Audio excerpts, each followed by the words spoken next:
매사에 다 때가 있다는 말을 많이 들었을 것입니다. 여기서 말하는 때가 무엇을 의미할까요? 사람들은 시간을 계획하고 잘 관리하면은 자신이 원하는 결과를 얻을 수 있다고 믿습니다. 과연 그럴까요? 이것은 큰 착각입니다. 그것을 오늘 본문에서 가장 지혜로웠던 자였던 솔로몬이 우리에게 자세하게 알려주고 있습니다. 이를 통해서 우리는 시간에 대한 몇 가지 진리를 알 수 있습니다. 인간이 살아가면서 시간 속에서 겪는 모든 일들 이면에 있는 이 하나님의 시간이 우리에게 어떤 의미가 있는가를 오늘 본문을 통해서 살펴보고자 합니다. 오늘 본문은 때와 시간에 대한 지혜자, 즉 솔로몬의 가르침에 대한 말씀입니다.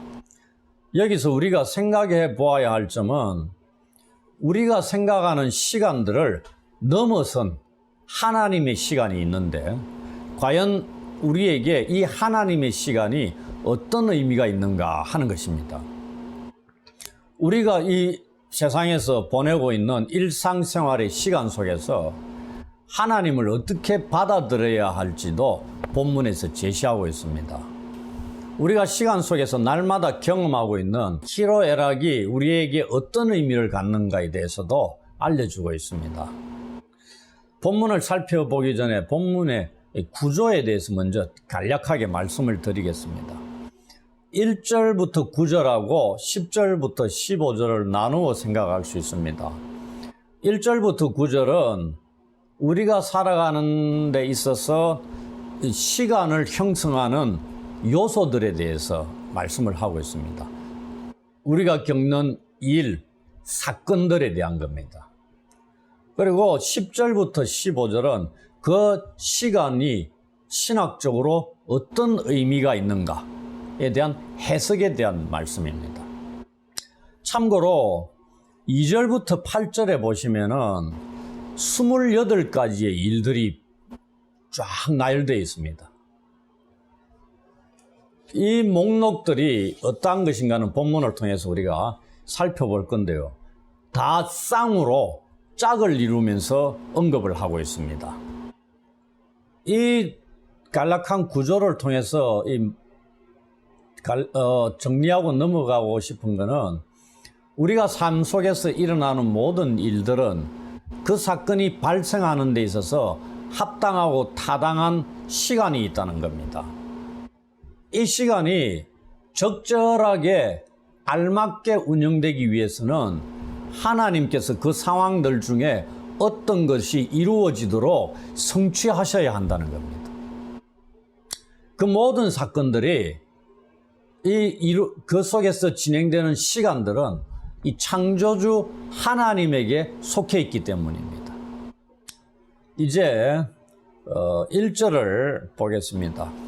범사에 기한이 있고 천하만사가 다 때가 있나니 이런 말씀 있습니다. 이 구절을 히브리어 본문에서 직역을 하면 모든 일들에는 시간이 있으며 하늘 아래 모든 사건들에는 때가 있다 입니다. 여기서 말하는 1차적 의미는 인간 세상에서 일어나는 일에는 우리 사람들의 의지와는 무관하게 정해진 시간이 있다는 겁니다. 이 구절은 1절은 그 이후에 나오는 2절부터 8절까지 있는 28가지의 목록들을 하나로 압축한 것이라고 보시면 됩니다. 이제 본문의 2절부터 8절에 보시면은 시간에 대한 이 표현들로 가득 차 있습니다. 그래서 히브리적 시간이 어떠한 의미를 띠는가에 대해서 먼저 알고 넘어갔으면 합니다. 히브리적 시간의 정의는 일시적인 시간과 실제적인 시간으로 나누고 있습니다. 그러면 2절부터 8절에서 말하고 있는 이 시간은 구체적인 이 시간이 발생하는 것과 이를 둘러싼 환경이 조성되는 상태를 가리킵니다. 우리가 이 시브리적 시간에 일시적인 시간과 실제적인 시간 두 가지로 나눈다고 그랬죠.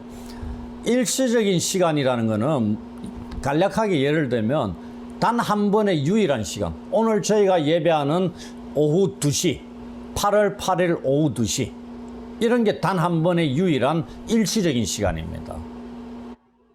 이것이고, 실제적인 시간이라는 게 무엇이냐. 이런 부분에 대해서는, 어떤 예를 들 수 있냐면은, 실제적인 시간에는 반드시 어떠한 사건이 발생하도록 만들어주는 주위의 이 상황들이 발생해야 하는 시간입니다. 일시적인 시간은 이해를 하셨죠? 우리가 지금 가리키는 8월 8일 오후 2시 30분 이런 시간, 딱 한 번밖에 없는 시간의 흐름 속에서 딱 한 군데 지적해가지고 얘기하는 그 시간입니다. 그런데 이 실제적인 시간은 그 시간 그것만이 아니고 그 시간 속에서 어떤 사건이 발생하죠. 우리가 지금 2시에 모여가 예배를 하는 겁니다. 이 예배를 드리는 우리 주위에 이 상황들이 발생해야 되는 이러한 시간. 예를 들면은 우리가 만약에 2시에 예배를 드리는데 전부 다 코로나 걸렸다. 그럼 여러분들 2시에 모여 예배할 수 있습니까? 안 됩니다. 그래서 실제적인 시간은 내가 하고 싶다고 저절로 되는 게 아니죠. 그런데 8월 8일 오후 2시 30분, 그거는 저희들이 어떤 상황에 처했든지 간에 그 시간은 정확하게 옵니다. 우리의 의지와 관계없이 그냥 되는 거죠. 그런데 실제적인 시간은 내가 만약에 조깅을 하고 싶다. 조깅을 하는 좋은 환경이 만들어져야 조깅이 되지. 비바람이 몰아치고 태풍이 치는데 그 시간에 조깅할 수 있습니까? 불가능합니다. 그런 겁니다. 이런 것들이 히브리인들이 생각하는 일시적인 시간하고 실제적인 시간으로 나누는 시간의 정의입니다. 그런데 2절부터 8절에서 말씀하고 있는 이 시간은 구체적인 사건이 발생하고 이를 둘러싼 환경이 조성된 어떤 상태를 가리킵니다. 그러니 일시적인 시간이 아닐 수 있죠. 세상에서 일어나는 일에는 원하거나 원하지 않든 간에 일어나게 해주는 일정한 정해진 상태가 있다는 그런 말씀입니다. 우리가 살아가면서 얼마나 많은 일을 겪습니까? 수도 없이 많은 일들을 겪습니다. 그런데 2절부터 8절에 28가지가 설명이 되어 있습니다.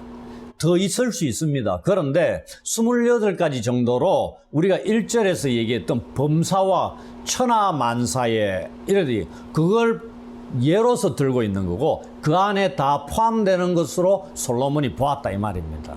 시대에 따라서 추가될 것들이 있는데 다라 28가지 말고 280가지도 만들 수 있는데 그럼 잘못됐네. 이렇게 따질 이유가 아니다 이 말입니다. 본문에서 살펴보겠지만은 이 28가지 일들 중에서 우리가 단 한 가지라도 통제할 수 있는 게 없습니다.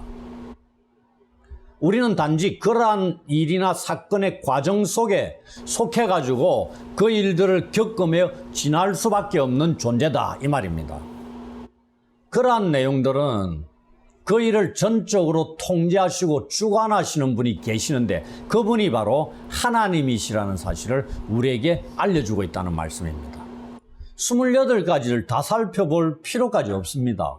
설명이 필요한 것들만 제가 의미를 살펴보고 나머지는 뭉뚱그려가지고 정리를 하고 말씀을 드리면서 넘어가려고 합니다. 2절에 보시면 날 때와 죽을 때 나오죠. 이거는 쉽게 출산의 때와 죽음의 때입니다. 그리고 심을 때와 뽑을 때라는 것은 그 당시가 농경사회죠. 그 농업 환경의 배경 아래서 식물을 뿌리고 싹이 트고 추수하는 때를 가리킨다고 보시면 됩니다. 그럼 오늘날은 산업사회인데 뭐 이게 되느냐? 난 농사도 짓지 않는데 그럼 다른 일을 하는 겁니다. 우리가 뭐 투자를 할 때와 회수할 때라든지 아니면은 뭐 다른 예들 얼마든지 있을 수 있습니다. 그걸 염두에 두고 받아들이시면 된다 이 말씀입니다. 그렇다면은 2절에서 인간이 출산과 죽음의 때를 알 수 있느냐? 임신하고 10개월 되면 출산하는 거 당연한데 알고 있다 이렇게 생각하는데 그 출산의 정확한 시간 때를 알 수 있느냐 이 말입니다. 모른다 이 말입니다. 그럼 우리의 죽음의 때를 알 수 있습니까? 모르죠. 그 말이란 얘기입니다. 그리고 식물의 성장과 추수의 시간을 결정할 수 있습니까 여러분들이? 결정할 사항이 아니다는 얘기입니다. 그냥 우리는 씨 뿌리고 거두고 한다 이 말입니다. 그 다음에 태어날 때 되면 태어나는 거고 죽을 때 되면 죽는 거다 이 말입니다. 그게 우리의 영역이 아니다 이 말입니다. 이게 시간 속에 있는 일이라는 얘기죠. 그 다음 4절에 보시면은 인간의 감정과 관련되어 있는 시간을 말하고 있습니다. 울고 웃고 슬퍼하고 춤추는 행위들, 이것은 인간이 스스로 만들어낼 수 있는 보편적인 감정이다 이렇게 생각할 수 있는데 실제로 이러한 감정들은 개인의 의지와 별개로 개인사의 변화나 사회적인 환경이 조절하는 겁니다.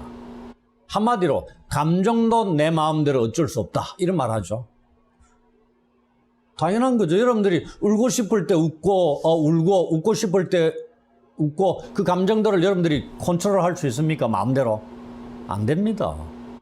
감정을 절제하고 싶다 해서 절제가 저절로 되고 기계적으로 됩니까? 안 되죠. 이거는 경험한 사람들이라 그러면 다 인정을 할 수밖에 없는 겁니다. 그 다음 5절의 앞부분은 의미가 어렵습니다. 학자들마다 견해가 다르고요. 돌을 던지는 것과 모으는 행위가 무엇을 의미할까요? 왜 돌을 던지고 모을까요? 이것은 5절의 뒷부분을 보시면은 안을 때와 멀리 할 때와 관련성을 생각해서 의미를 추측해 보면 되지 않느냐 이런 겁니다. 안을 때와 멀리 할 때는 이 부부 관계 속에서 친밀감을 띌 때와 거리감을 둘 때 뭐 이런 겁니다. 그럼 이 돌을 던지는 것과 모으는 것이 그 당시 문화적인 상황 속에서 여러 가지 있을 수 있습니다. 이게 이 전쟁 시에 징벌적 행동의 하나로 적국의 들판에 돌을 던져서 거의 농작물을 멸종시키려는 행위다. 이렇게 열왕기하 3장 19절 25절에 나오고 있는데요. 이 5절 뒷부분 부부관계 얘기하고 있잖아요. 그럼 이 돌 던지고 모으는 것이 부부관계 속에서도 뭔 일이 문화적인 배경이 있을 수 있느냐? 있다는 얘기입니다. 이게 성적인 관계를 맺는 거다는 얘기입니다. 그러니 설명을 안 하면 이게 어떻게 알 수 있겠습니까? 이 성적인 행위로 보는 거다. 이렇게 설명을 드릴 수가 있습니다.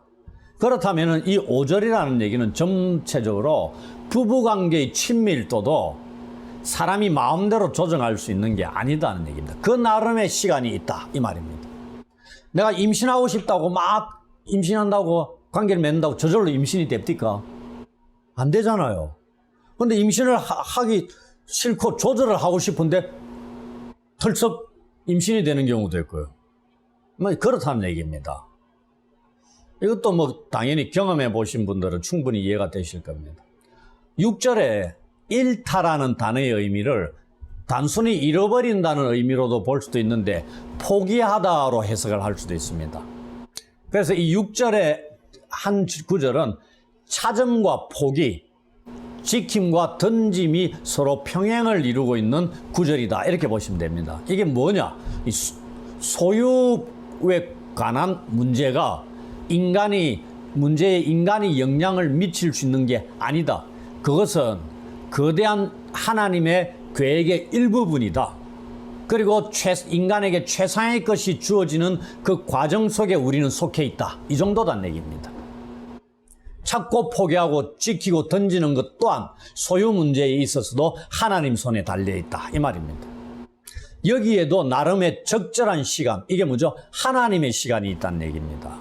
거기에 인간은 그 어떠한 영향력을 미칠 수도 없고 통제할 수도 없다 이 말입니다. 그다음 7절에 보시면은 찢는다와 잠잠하다 이렇게 돼요. 찢는 것하고 잠잠하다가 어떻게 연결될까? 이거는 애통해하는, 애곡하는 표현입니다. 왜냐하면은 우리가 성경에 극도의 애통함이 있을 때 옷을 찢는다고 돼 있죠.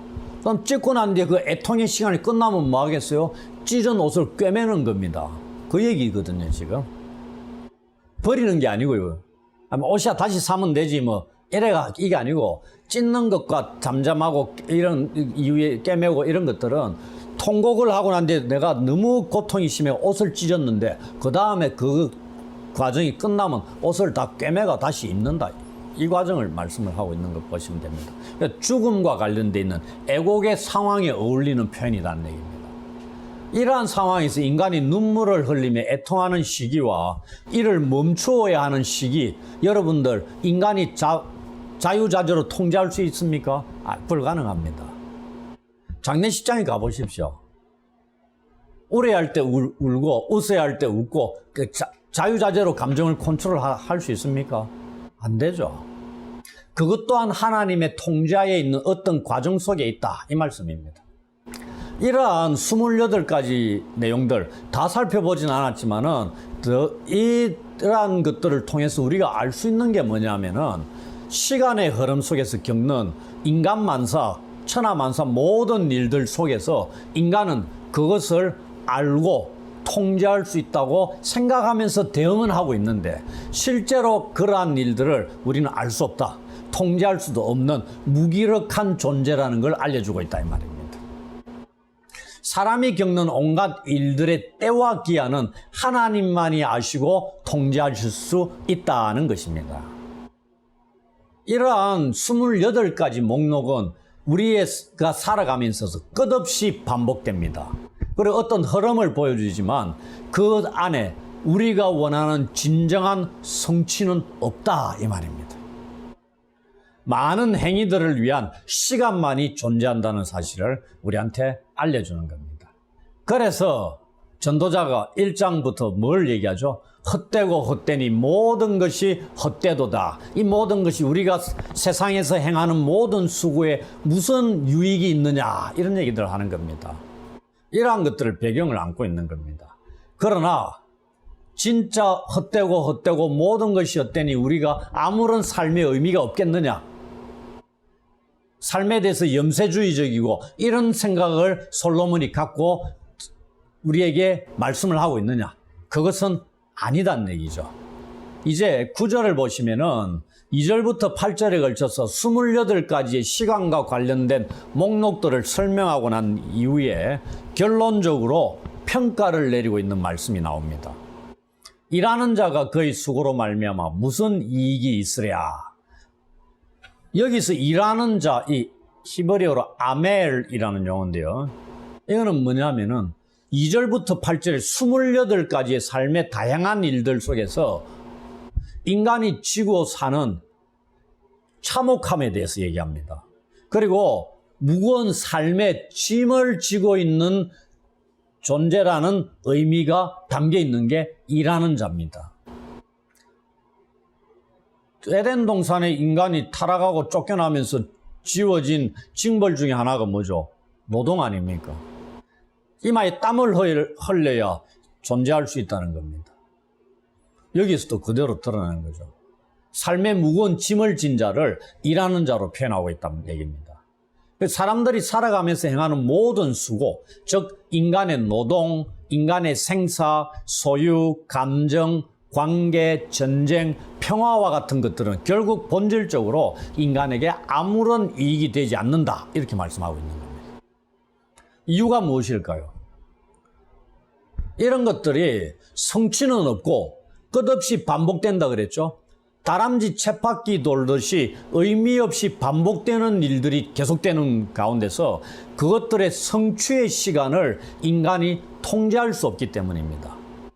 처음에 제가 우리는 시간 계획을 잘 세우고 그대로 해나가다 보면 성취의 기쁨을 누릴 수 있다, 이렇게 얘기하죠. 인간 삶, 천하만사 28가지로 대표되는 이러한 일들 속에서는 그러한 것이 해당이 안 된다는 것을 전도자가 알려주고 있고, 하나님 앞에 그리스도인들이 이 사실을 깨달아야 된다는 얘기입니다. 이걸 무시하게 되면은 내가 스케줄을 짜고 내가 통제하고 다 할 수 있다. 그래서 내가 성취감도 맛볼 수 있다. 그렇게 생각하면서 노동을 하고 수고를 한다는 얘기입니다. 그러니 내가 하는 수고에 엄청난 이익들이 있을 것이다. 성경과는 정반대되는 생각들을 가지고 살아가게 될 겁니다. 그러면 결론은 어떻게 이루어지는지 압니까? 하나님을 경외하는 데 이를 수 없다. 이렇게 나옵니다. 끔찍한 결과를 낳습니다. 궁극적으로 성취되는 일들이 없음에도 불구하고 자기 스스로 그런 착각 속에 파묻혀 살아가다 생을 마치게 된다. 이 말입니다. 우리가 하나님의 말씀을 진리라고 받아들이지 않습니까? 솔로몬의 지혜보다 여러분들의 지혜가 뛰어나다고 생각하십니까? 솔로몬의 지혜는 당대의 모든 지혜자들의 지혜를 몽땅 합한 것보다 10배 이상 뛰어난 지혜입니다. 그리고 오늘날 솔로몬보다 뛰어난 지혜를 가진 자가 세상에 존재하겠습니까? 왜? 솔로몬의 지혜는 하나님이 주신 지혜입니다. 특별한 의미를 띠고 주신 지혜다 이 말입니다. 공부해가지고 하루아침에 갖춘 지혜가 아니고요. 그 이후에 하나님 주신 지혜에다가 그가 보고 듣고 경험한 것들 축적된 상황 속에서 또 나온 것들이 잠언과 전도서 이런 것들입니다. 하나님이 계시로 탁 주시가 눈 감고 가만히 받아 적은 게 아니고요. 솔로몬이 왕으로서 통치하면서 얼마나 많은 외부의 통치자들을 만나면서 질문을 받고 답을 해주고 그 다음에 자기가 많은 것들 자연 만물을 살피면서 시도 1000편 이상 지었다 그러죠. 그런 것들 지은 게 눈 딱 감고 있으면 하나님이 탁 주시고 계시를 주시고 받아줄 거 이게 아니다는 얘기입니다. 하나님 주신 지혜를 가지고 자기가 다 살피고 연구하면서 또 만들어낸 축적해가지고 나온 결과물들 그러한 것들이기 때문에 이러한 것들에 대해서 우리가 하나님의 말씀으로 받아들이고 있는 겁니다. 여기서 말씀하는 걸 받아들여가지고 우리가 여기에 올바로 대응을 할 수 있어야 되죠. 아니 나는 이거 내가 경험에 비추면 이게 아니야. 내 마음 내가 그냥 시간 얼마든지 컨트롤할 수 있고 내가 시간의 전문가잖아. 내가 계획에 스케줄 짜는데 내가 전문가야. 내가 코치고 많은 사람들을 지도하고 있는데 강의도 하고 있고 그런 사람들이 착각에 빠질 수 있다 이 말입니다. 우리는 그런 것에 쫓아가 가다 보면은 하나님을 경외하는 자리에 이를 수 없다 이 말입니다. 전도서가 알려주는 결론이 그겁니다. 본문에도 나와 있지만 12장 마지막에 한번 보십시오. 일의 결국을 다 들었으니까 뭘 하라 이 말입니까? 여호와를 경외하라 이 말입니다. 그걸 솔로몬이 우리한테 알려주고 있습니다.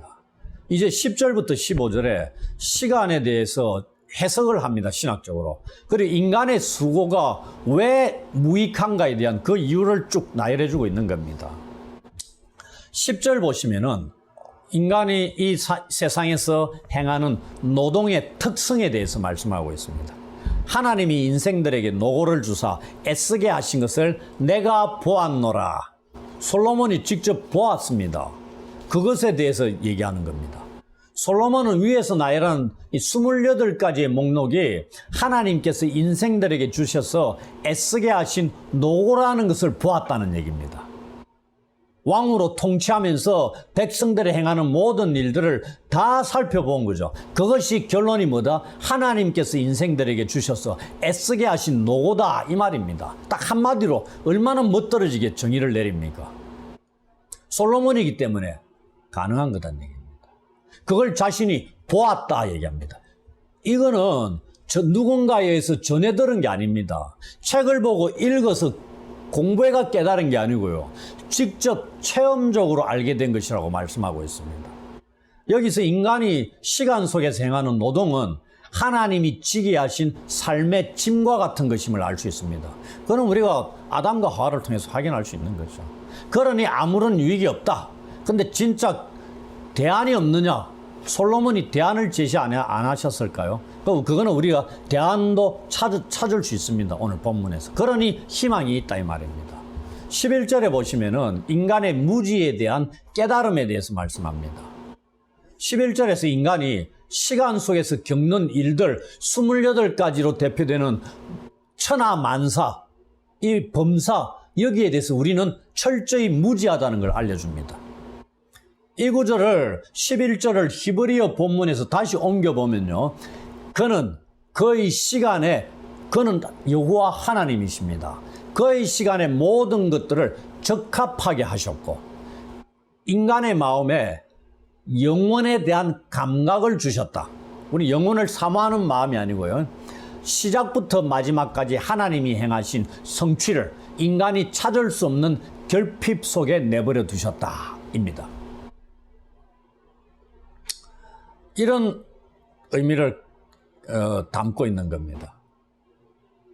여기서 그의 시간, 즉 하나님의 시간에서 시간의 의미라는 것은 우리가 생각하는 일시적인 시간, 시간의 흐름과 같은 게 아니죠, 당연히. 각 사건이 일어나기에 합당하고 적당한 상태를 말하고 있습니다. 우리가 예수님의 나심을 사도 바울이 뭐라고 한마디로 표현하고 있냐면은 때가 참에 이런 말씀합니다. 그 말 기억나십니까? 이때가 이때입니다. 하나님의 시간이라는 얘기입니다. 예수님이 이 땅에 오실 때가 모든 환경이 예수님 오시기에 최적화된 상황이 만들어진 그때에 우리 주님이 오셨다. 이 말입니다. 이때라는 게 하나님의 시간이 그런 겁니다. 하나님의 시간이라는 것은 여기 보시면은 적합하고 좋고 아름다운 것이라는 얘기입니다. 그러한 때에 하나님은 목적을 이루신다. 그리고 우리도 그 시간대 흘러가면서 그 하나님이 이루시는 그 시간대에 합해서 나아가게 될 수 있다면 얼마나 멋지겠느냐 이겁니다. 내가 뭔가 조급해서 내가 이루고 통제하고 싶고 성취하고 싶어서 몸부림치는 게 거의 대부분의 인간의 모습이다 이 말입니다. 하나님의 때를 기다리지 않는다 이 말입니다. 그것이 우리에게 가장 합당한 시간대인데 그걸 얘기하는 겁니다. 그래서 이 구절에서 사람이 접하는 모든 상황들이 적절하게 되도록 그 일들을 발생하게 하시는 이가 결국 하나님이시다라는 것을 말씀하고 있다는 얘기입니다. 사람들은 하나님이 하시는 그러한 일의 결과에 대해서 어떠한지에 대해서는 알 수 없다. 비밀에 붙여져 있다. 이 얘기입니다. 신비스러운 일에 붙여져 있다. 우리는 모른다. 이 말입니다. 그러므로 어떻게 인간은 하나님을 경외해야 된다는 결론에 이르게 된다 이 말입니다. 이것에 대해서 14절에서도 말씀합니다. 14절에 이후에 보시면은 솔로몬이 시간에 대한 성찰을 통해서 알게 된 깨달음을 세 가지를 말씀하고 있습니다. 14절, 15절에 보시면 깨달음이 세 가지 나옵니다. 그래서 그가 뭐라냐면 내가 알았다는 표현을 세 번에 걸쳐서 쓰고 있죠. 12절, 그 다음에 13절, 14절, 내가 알았다. 이런 표현 세 번에 걸쳐 쓰고 있잖아요. 깨달음에 대한 내용입니다. 무엇에 대한? 하나님의 시간에 대한 성찰을 통해서 깨달은 걸 우리한테 알려주고 있다는 얘기입니다. 첫 번째, 두 번째 깨달음이 12절, 13절에 나옵니다. 지금껏 살펴본 시간 속에서의 하나님의 계획의 절대성, 그리고 영원한 하나님의 시간에 대한 우리의 무지함, 비참함, 여기에 직면한 인간들에게 이 솔로몬이 제시해주는 대안이 있습니다. 그게 무엇일까요? 3장 12절 13절에 나옵니다. 우리가 사는 동안에 기뻐하며 선을 행하면서 우리의 삶에 주어지는 일상적인 기쁨을 즐거워하라 하는 것입니다. 이 즐거움은 하나님께서 주권적으로 허용하시는 범위 안에 속에서만 누릴 수 있는 선물과 같은 겁니다. 이것이 우리가 추구해야 될 참된 행복이다 하는 얘기입니다. 이 즐거움도 하나님이 허용하지 않으면 누릴 수 없다 이 말입니다. 우리는 여기에서 9절에 일하는 자가 그의 수고로 말미암아 무슨 이익이 있으랴에 대한 답을 하나 얻고 있는 겁니다. 그것은 인간이 이 세상에서 살아가는 이 수고스러움 삶에도 즐거움이 있다는 얘기입니다. 다만 그 즐거움은 하나님께서 주셔야만이 누릴 수 있다는 전제가 있기는 합니다만 우리가 삶 속에서 누리는 즐거움이 어디에서 유래하는가를 이제 알게 되었을 겁니다. 그저 주어진 것이 아니고요. 하나님께서 허용하셔서 우리가 현재 누리는 선물이었던 겁니다. 반대로 하나님께서 허락하지 않으시면 인간들은 여전히 수고스러움 속에서 비참하게 아무런 이익을 누리지 못하고 다람쥐 쳇바퀴 돌듯이 반복된 삶을 살다 갈 수밖에 없다 이 말입니다. 지금까지 삶 속에서 누린 즐거움이라는 게 이러한 하나님이 주신 선물이라는 것을 우리가 얼마나 깨달았느냐, 그리고 얼마나 하나님께 감사를 드렸는가를 돌아보는 시간도 가져야 합니다.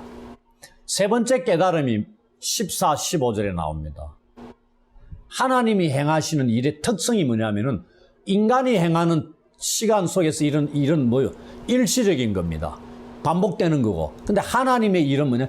영원한 것입니다. 그리고 확실한 겁니다. 그리고 그 일에 궁극적인 목적이 있다는 겁니다. 이걸 솔로몬이 깨달았다는 것을 알려주고 있습니다. 14절 말씀은 하나님이 하시는 일들에 대해서 인간이 개입할 여지가 전혀 1도 없다는 것을 선언하는 말씀입니다. 왜냐하면 하나님이 행하시는 모든 것은 영원히 있을 것이기 때문입니다. 인간이 하나님과 같이 영원히 있을 수 있습니까?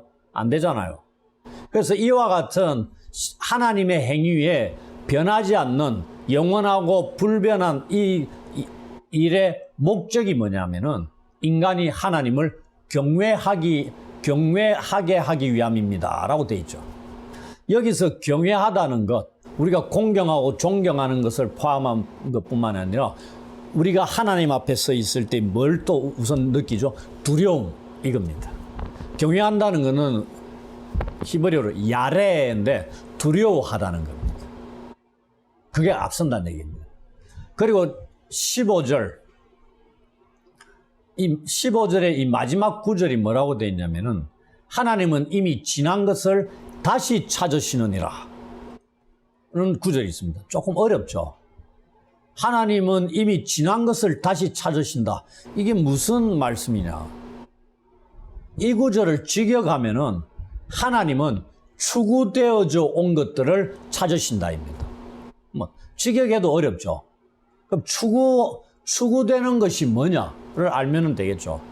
영원 속에서 하나님이 하시는 일들에 대한 어떤 거대한 그림 혹은 변하지 않고 동일하게 하나님께서 스스로 추구해 오시던 역사 속에서 갖고 계신 목적입니다. 그것을 다시 찾으신다는 얘기입니다. 그래서 이 구절은 하나님께서 모든 것을 미리 아시며 아무것도 못 보시고 지나치는 것이 없다는 것을 믿게 해준다고 혹자는 설명을 하고 있기도 합니다. 지금까지 우리가 살펴본 내용들, 오늘 본문은 시간에 대한 것이 본문이 사실 좀 어렵습니다. 지혜자가 말씀하시는 걸 우리가 한 번에 쉽게 받아들이고 깨달을 수 있겠습니까? 살펴도 그렇게 쉽지는 않습니다. 그러나 오늘 이 정도로 시간에 대해서 말씀을 드린 걸 정리하고 마치도록 하겠습니다. 먼저 우리의 삶 속에서 일어나는 모든 일들은 그 사건을 적절하게 만들어주는, 합당하고 아름답고 좋게 만들어주는 하나님의 시간이 있다는 걸 알았습니다.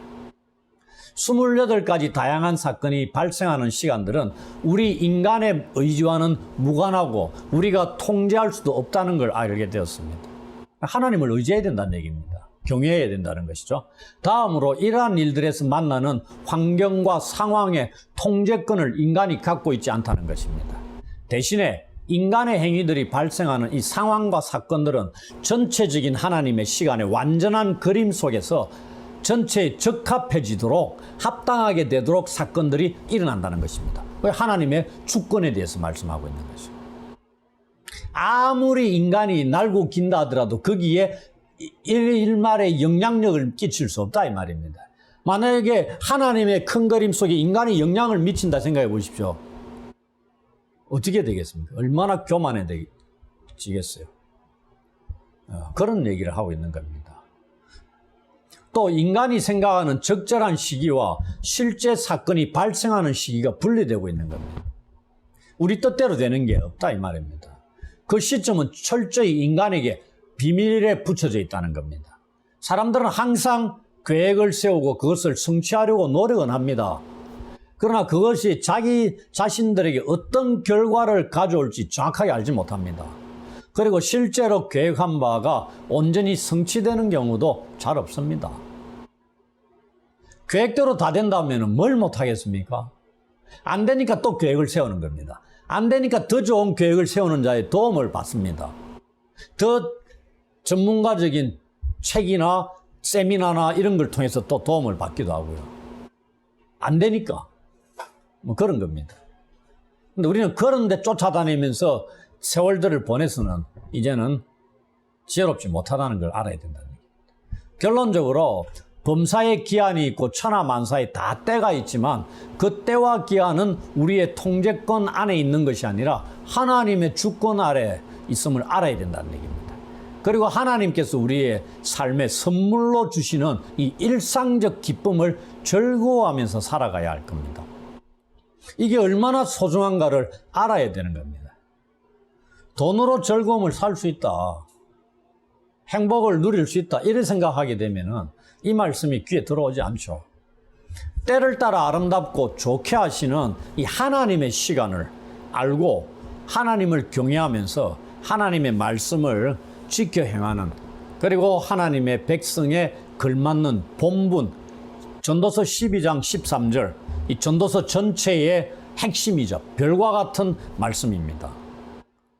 하나님을, 일의 결국을 다 들었으니 하나님을 경외하라는 이 말씀에 우리는 충실하게 살아가는 그러한 자들이 되어야 됩니다. 이러한 삶을 살아가게 되시기를 주의 이름으로 축원합니다. 아멘.